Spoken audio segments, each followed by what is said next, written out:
Astaghfirullah, Rabbal baraya.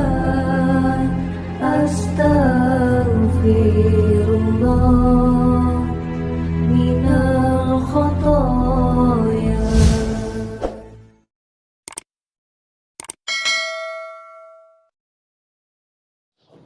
Bismillahirrahmanirrahim. Assalamualaikum warahmatullahi wabarakatuh. Tadi kita telah berbicara masalah bersyukur ya. Bersyukur. Seseorang itu bisa bersyukur kalau sudah bisa menerima.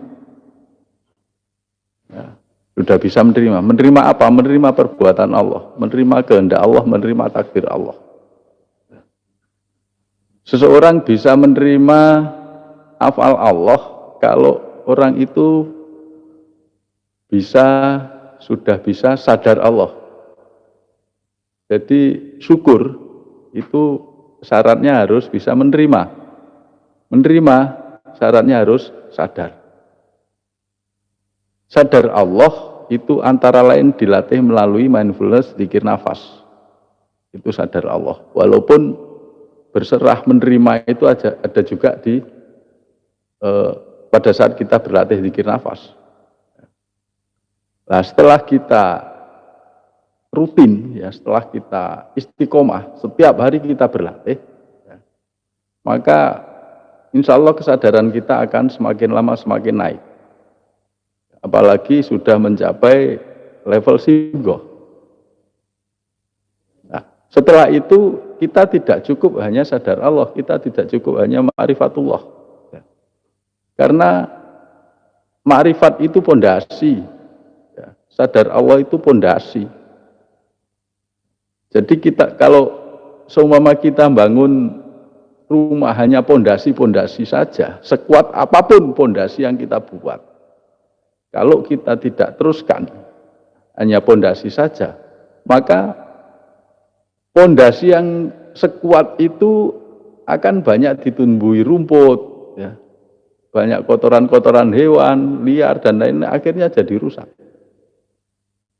Jadi yang pondasi, yang sadar Allah itu harus diteruskan. Diteruskan apa? Bangun dinding-dindingnya, bangun tiang-tiangnya. Nah, tiang-tiangnya itu 3T, tasbih, tahmid, takbir. Kita telah berlatih T1, berlatih menerima. Dengan berbagai macam pemahaman, itu telah kita sharekan, telah kita berikan berdasarkan perjalanan spiritual kita, berdasarkan pengalaman kita dalam menerima takdir Allah, menerima perbuatan Allah atau afal Allah.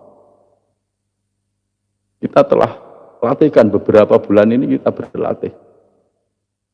Nah, kalau kita rutin beberapa bulan berlatih, kita beri pemahaman secara terus-menerus, maka kalau kita sungguh-sungguh mengikuti dan kita praktekkan, insya Allah menerima itu menjadi semakin mudah.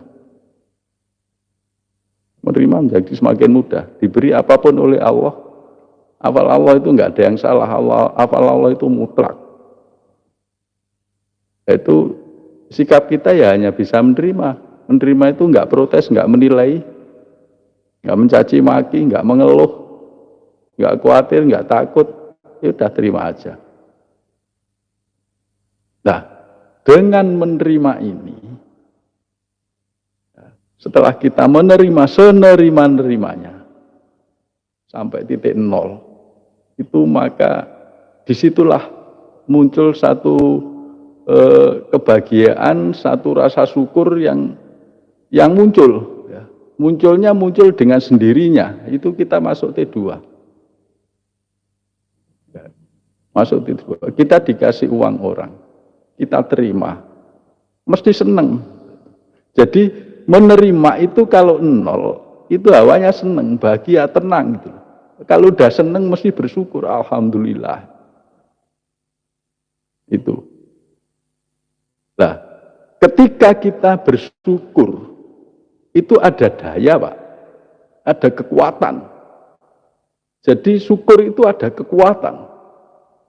Kekuatan apa? Kekuatan untuk melakukan. Makanya para ulama-ulama terdahulu ada syukur bilisan, ada syukur bilhal. Karena apa? Dalam syukur itu ada kekuatan. Kita dikasih kendaraan orang lain, atau mendapat kendaraan lah, berhasil memberi kendaraan, dikasih kendaraan oleh Allah. Maka kita akan bersyukur, terima kasih ya Allah. Dengan rasa syukur itu muncul satu kekuatan untuk merawat kendaraan itu sebaik-baiknya. Itu. Jadi kalau kita syukur hanya alhamdulillah, tidak ada dampak apa-apa, ini nggak ada kekuatan apa-apa yang muncul dari diri kita yang diberikan oleh Allah. Nah, itu syukur kita perlu dikoreksi lagi. Itu dalam kekuatan syukur ini akan muncul T3.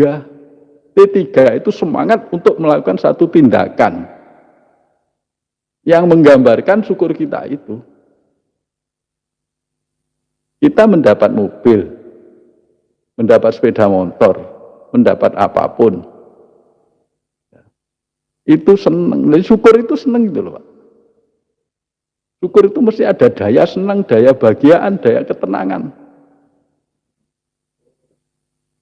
Nah, ketika senang, maka ada tindakan untuk merawat mobil itu, merawat motor itu.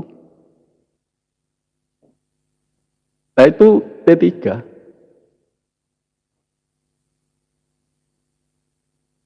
Allahu Akbar akan muncul dengan sendirinya.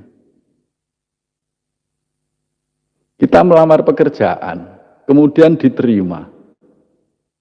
Alhamdulillah, apalagi pegawai negeri, tes lulus pegawai negeri masuk, sangat bersyukur.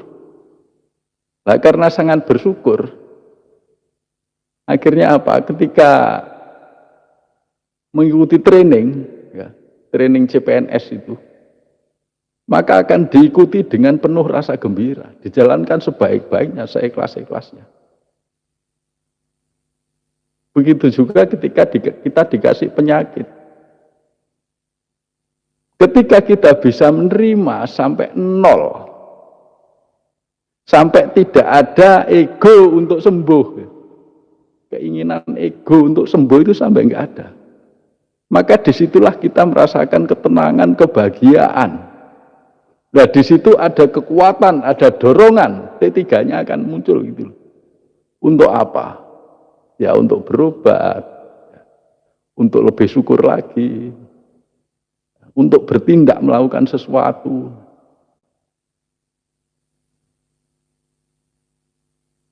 Itu. Jadi mengapa berobat? Itu karena didasari rasa syukur, bukan didasari keinginan untuk sembuh. Nah, itu kekuatan syukur ada di situ. Nah, coba Bapak Ibu dalam kehidupan sehari-hari, menerimanya itu dimaksimalkan sampai 0. Sampai 0. Kita senangannya, ego kita senang minum yang manis-manis, kopi manis. Bertamu dikasih kopi pahit. Maka kesenangan kopi manis ini itu harus diturunkan sampai pada titik kopi pahit. Sampai pada 0. Ketika sudah pada posisi 0, maka kopi pahit ini rasanya akan jadi nikmat. Karena rasanya nikmat. Kita di sini akan bisa bersyukur, sehingga apa? Sehingga tindakan kita, kekuatan minum kopi itu akan ikhlas dan kita bisa menikmati, tidak mengecewakan tuan rumah yang nyugui ya, yang memberi minuman tadi. Nah, ini kita berarti syukur pada hal yang kecil. Jadi syukur, kalau kita benar-benar syukur, maka ada satu kekuatan yang muncul. Nah, maka kita harus memperdalam syukur kita, benar-benar syukur karena Allah, bukan karena ego kita. Ya. Jadi ketika kita mensyukuri rasa sakit, kita nggak bisa mensyukuri rasa sakit kalau kita tidak bisa menerima bahwa afal Allah yang berbuat pada tubuh kita memberikan rasa sakit itu satu kebenaran. Kita oleh Allah diberi rasa sakit atau diberi sakit, itu adalah afal Allah dan itu satu kebenaran yang mutlak. Nah, kalau kita masih ada ego untuk ingin sembuh, berarti kita belum bisa menerima. Oh, saya seharusnya sembuh, saya harus sehat. Itu ego yang ngomong.